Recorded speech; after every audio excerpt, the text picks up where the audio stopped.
All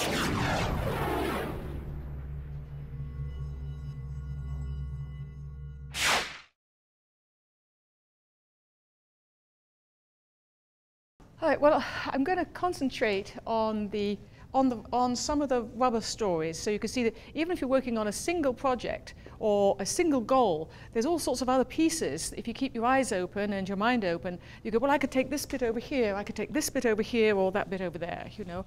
So that's one of the things to do, is just stay aware of what's going on around you in whatever it is that you're doing, because then the opportunities will present themselves.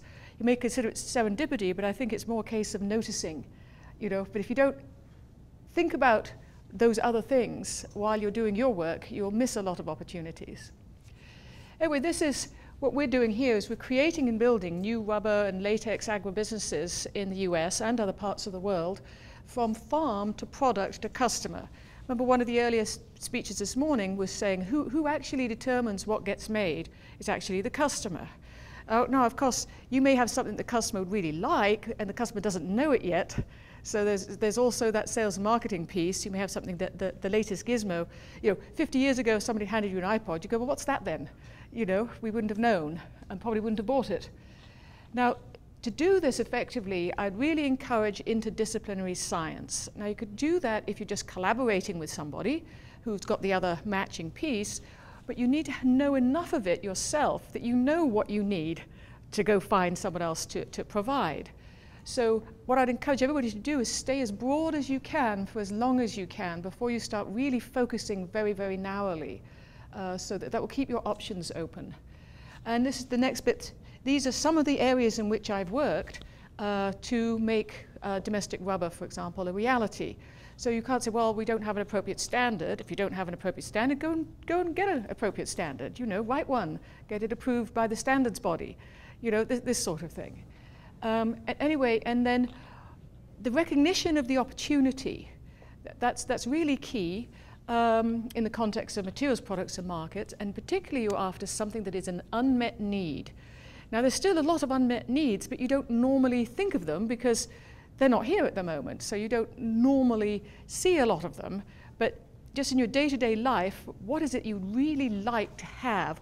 Or when you're just doing a normal everyday thing, you think, well, you know, wouldn't that be so much better if I had if this thing would do that, or if I have this, which doesn't exist? Well, okay, those are the sorts of things. Why would somebody get it? Why would somebody want it from you? Now, I work at the Ohio Agricultural Research and Development Center, which has these three signature areas: advanced energy and bio-based products, and these other two. And I'm sort of in this area with the bioemergent materials. Now, I want to have to say a few words on lessons in value-added bioproducts. Now, the reason we're going to bioproducts, of course, is because so much stuff is made from petroleum. It's not just a fuel, it's a chemical feedstock. So all our plastic comes from petroleum, that sort of thing. So if you are going to make something out of a bioproduct, the first question is the feedstock available? Am I making this from corn? Am I making this from soybeans? Am I making this from wood? Or am I making it from something that I don't have, like a new rubber crop? Okay, so it's much easier to do it if you could just order a truckload.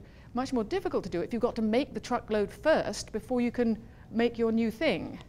So both of them need unmet needs, cost savings, and to be somehow differentiated from what's in the market already, or be a lot cheaper than what's in the market already, but still of the same quality. So if we look at new products and new crops, we don't have rubber crops in the States except for a little bit of Waiuli in the Southwest. We're developing up this part of the country too for dandelion rubber. But first you have to then establish your feedstock supply. And your production capacity and your transportation issues have to be solved, and your manufacturing, processing and manufacturing capacities all have to match your feedstock supply. There's no point having a processing plant that can do 500 million metric tons and you've got 2 kilograms. You know, you've got to grow these together. All of those pieces grow together. And this is the products too, the products for small scale production. What do you do with your first field of product? And then what do you do with half a state's worth? You know, so products for small, medium, large, and then you have to have your specific market pools that you have to generate at the same time. Why grow rubber if nobody wants it? Well, do people want it? Well, actually, we're facing a massive global shortfall in natural rubber, so it's a very good time for American rubber. But if we had more rubber than we could use, why would we do this? So why should we care? I always find this a very interesting quote. If you ask somebody, what are the most important natural resources in the world? People would get air, they'd get water, they might get petroleum. I've never found a single person who will guess rubber as your number 4, because it's so taken for granted. But that is the number 4 most important natural resource in the world. And this is where it comes from at the moment. Virtually all of it comes from the Brazilian rubber tree grown in plantations in Southeast Asia. And the harvesting process has not changed at all. It's still done by collecting it in a little cup by individual rubber tappers. And this is not a career that rubber tappers do not hope their children grow up to be rubber tappers like them. This is not a nice job, and it pays terribly. Now, how much rubber do we actually use? Well, at the moment, it's 11 million metric tons a year. But that doesn't really mean anything. So I calculated out in whales and elephants. So, because we all know what blue whales and elephants are. And so all from that little cup, and this also calculates back to between 10 and 11 African elephants per minute. That we use a lot of rubber. And life as we know it would not be without it. Now, this is the pricing of natural rubber, the raw material from which we make tires, and this is actually a tire rubber, of going from 2000 out to 2020. You see there's this general trend line going up through here, and in last year, this is last year's, you see there's a big dip and then a big going up, and the next price point was there. So just to make the point that we're facing this shortage, I said, well, okay, new trend line, and blow me down, the next 2 data points were on that trend line. And this was because we were first seeing severe shortages in the supply of natural rubber caused by the demand from India and China for tires for their cars, because they all want cars like we do. Now, it has settled down a bit since then, but this general increase in rubber is going up and up and up. By the end of this decade, we will be facing a shortfall of at least 1.5 million metric tons. This is the same as the US not having any rubber for 5.5 of the next 8 years. So this is a major, major thing. I have no idea why it is so little appreciated by the US, that we don't make it. Who's going to sell it to us? If we're this much short. Okay. But it's a very good time to really try and get the alternative rubber crops established in the US, which could turn us self-sustaining and then into a rubber exporter. And wouldn't that be nice with all the jobs associated with that? Now, as I say, the rubber tapping is not changed since rubber tapping was invented, basically. There's some improvements, but as I said, it works hard. We don't want to do that. We need mechanized, modernized agriculture. And just think of all the entrepreneurial opportunities for the rubber, the energy, the bagasse, all the things you could then do to the new agricultural machinery, all of that. Now, how did this all start? Well, I was working, looking for enzymes and genes that make rubber so that we could actually, put those in yeast or in a fermenter or in corn or something like that. So if leaf blight wiped out the plantations of rubber, we could replace it pretty quickly with something else. And so I was making little amounts of latex, in effect, rubber particles that were enzymatically active, and was using that.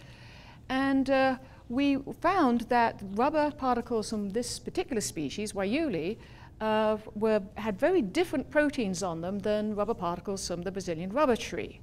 And they were not allergenic. They did not cross-react with type 1 latex allergy.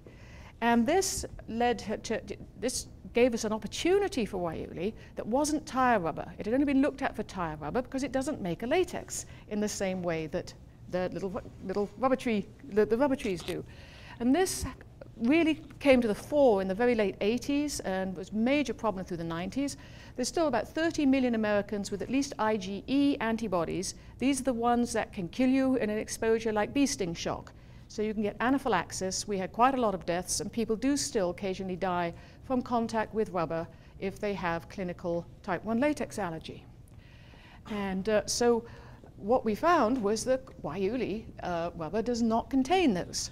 So we have much less protein. That's the lane on the right. All of those horizontal lines represent proteins. And then the graph on the right-hand side, the green line is not moving upwards at all. Even at 1,000 times more protein concentrated from Wayuli than causes a strong reaction in purified Hevea, you get no allergenic response. And we did this in mice, rabbits, and people, more than 425 fully symptomatic type 1 latex allergic patients. This was done with Johns Hopkins in Baltimore.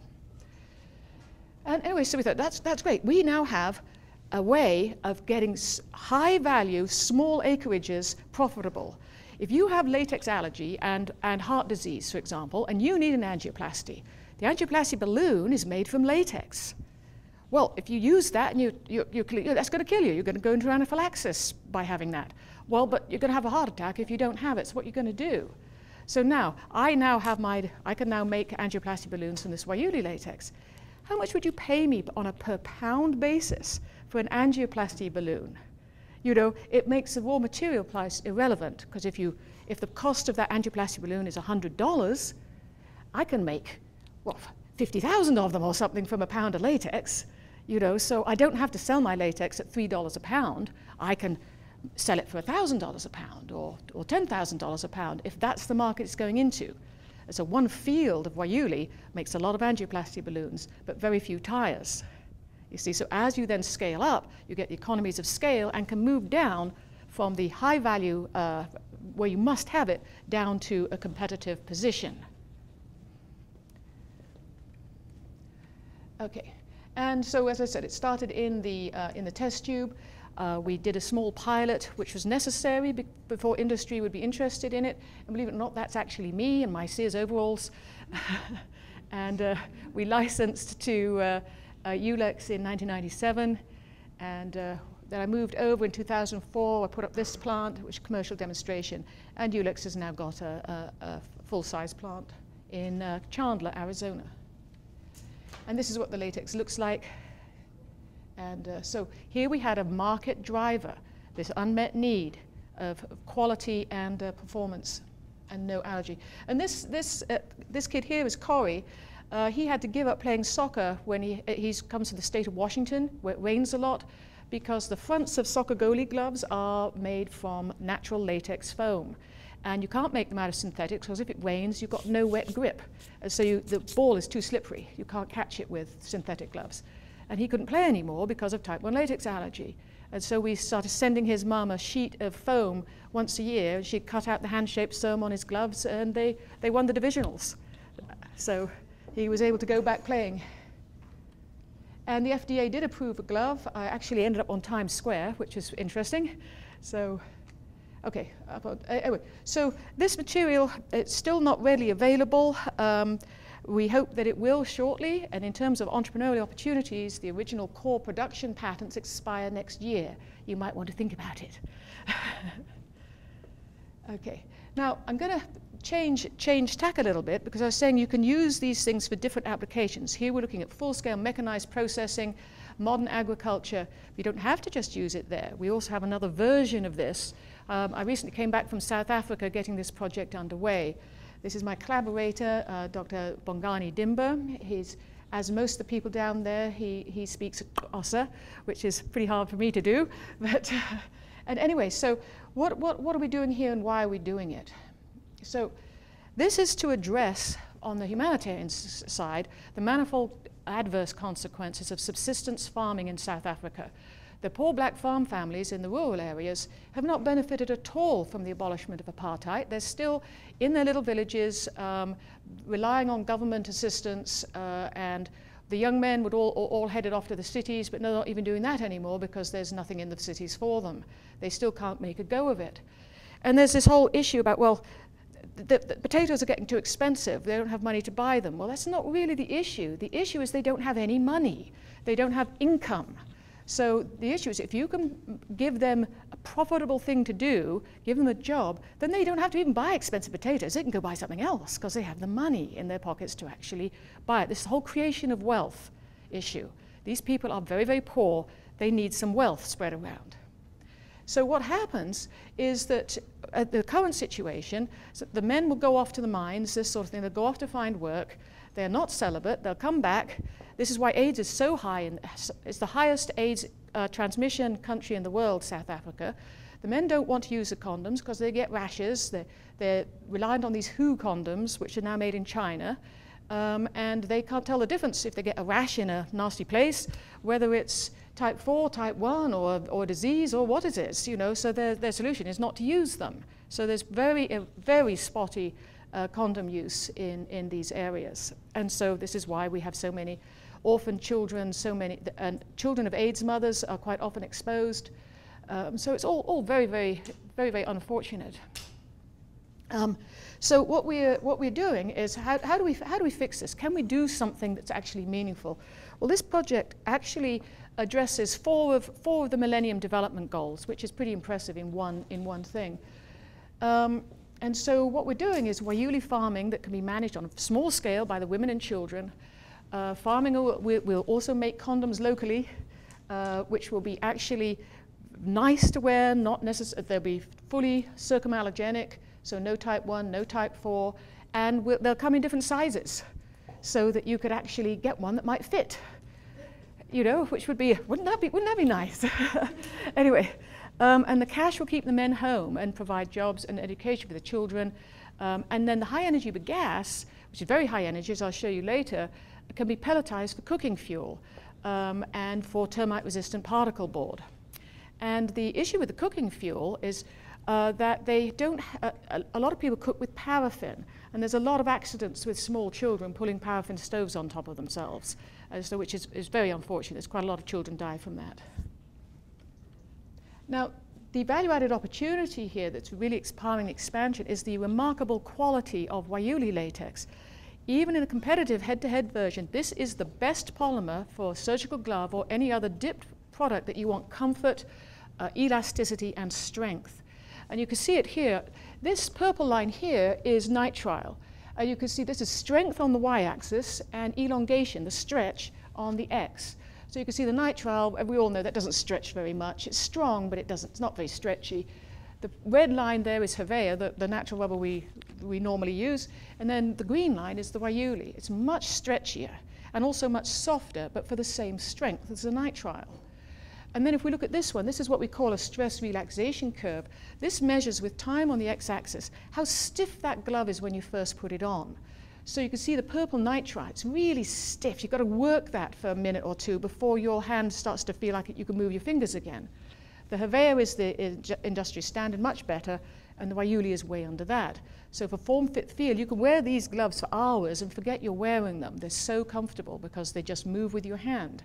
So for a surgical glove, this is a fantastic material. It's better than Havea.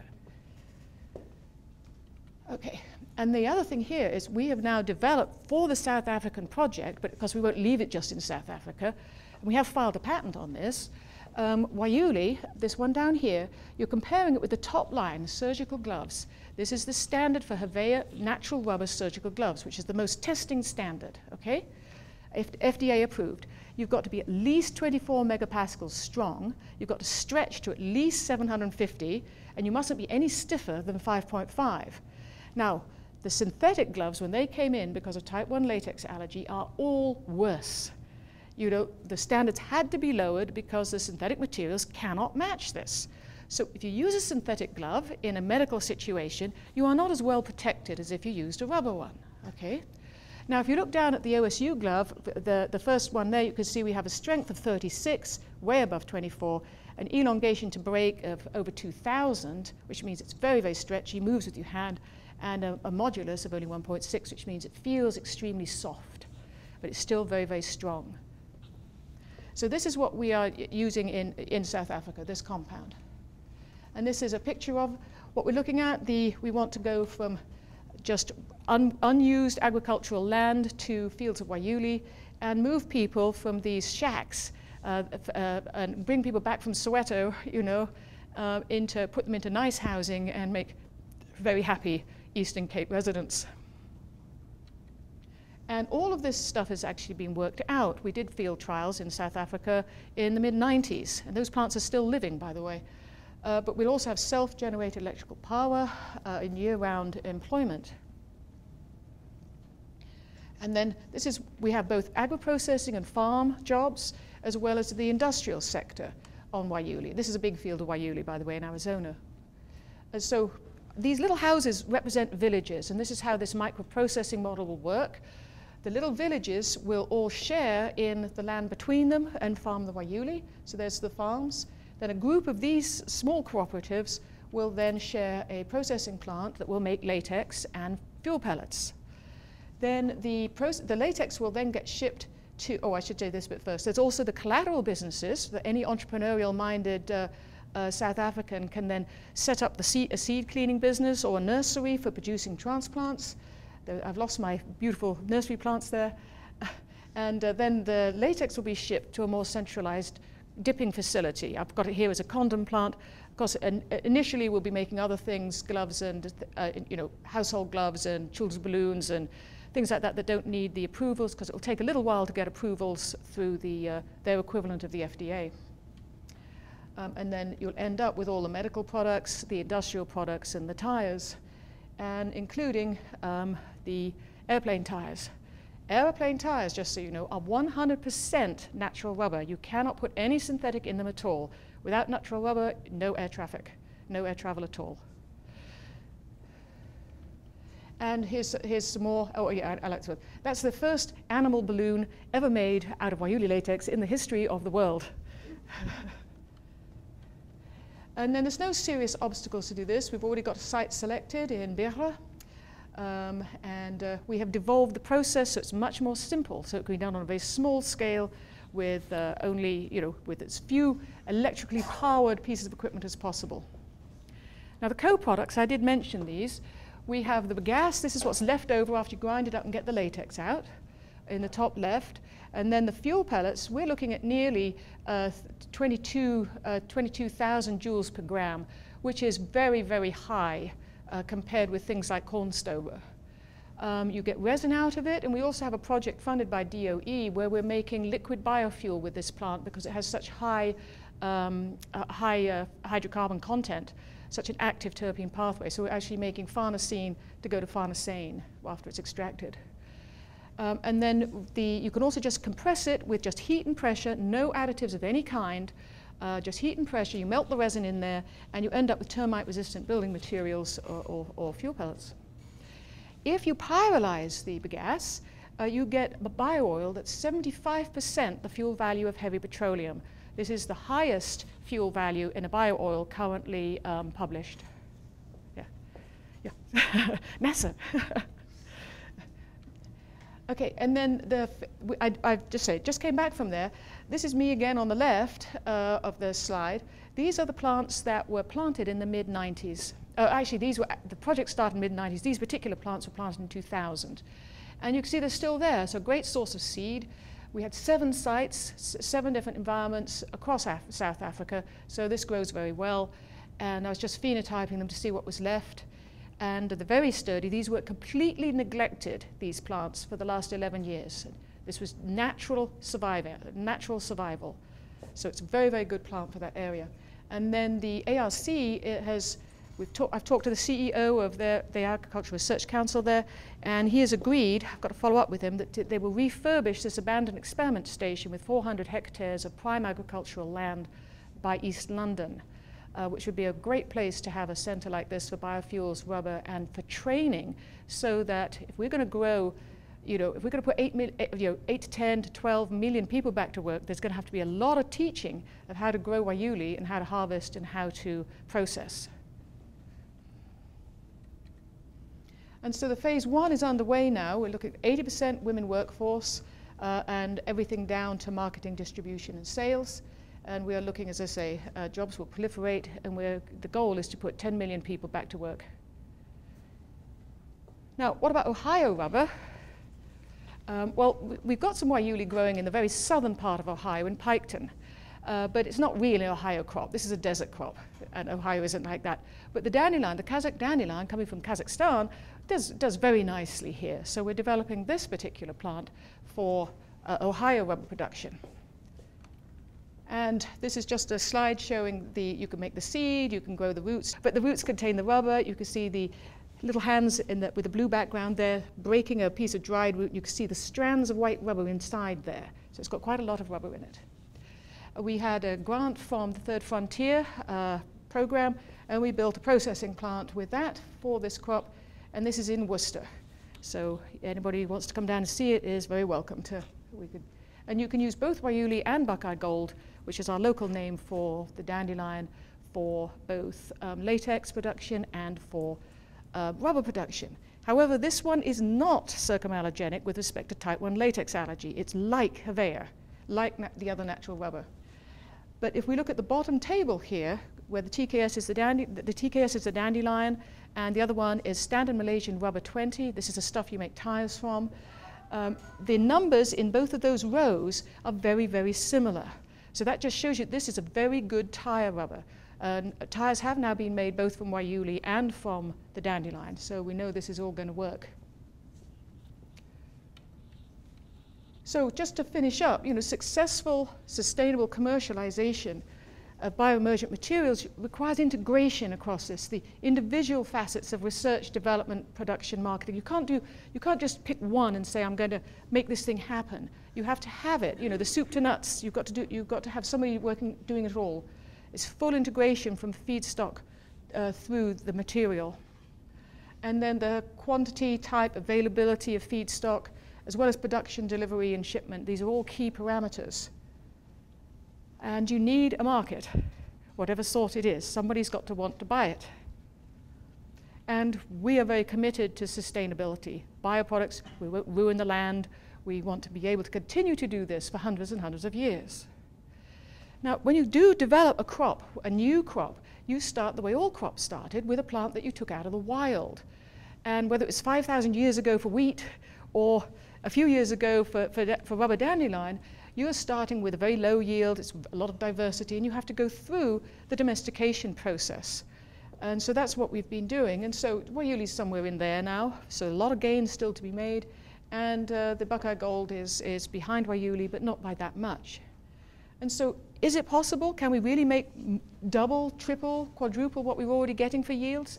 Well, if we look at this slide here, the first picture up there is the Andean potato. That's wild potatoes. And next to it is the Idaho white. Well, that's a huge difference, isn't it, on a potato? And the next one, it goes from teosinte corn up to modern corn. So we really are, crop development always does this. And then what can plant breeding, selection, and biotechnology do to improve Waiuli? Well, we don't know yet, but this is the concept. And then there's the dandelion for tires. And then my final comments are really, today's world is not the world that you're going to be living in. Things change so fast now. And a global bioeconomy is actually no longer an option. It really is a necessity. The earth is our trust. I hope you all believe that the earth is our trust. It's not ours, it's not our piggy bank with no consideration for our planet or for our descendants. We have to look after it. In that context, though, you still have to be able to make money. Creating wealth improves the quality of life for everybody. So think of how products in a bioeconomy, how they can be made profitably and sustainably without, us all needing to move to Mars because we can't live here anymore, And we've had Generation X, I forget what all the other generations are, but I'd like to think of you guys as the green generation, that you will look after this planet, because we've certainly seen a lot in the last century where no consideration for it was given whatsoever.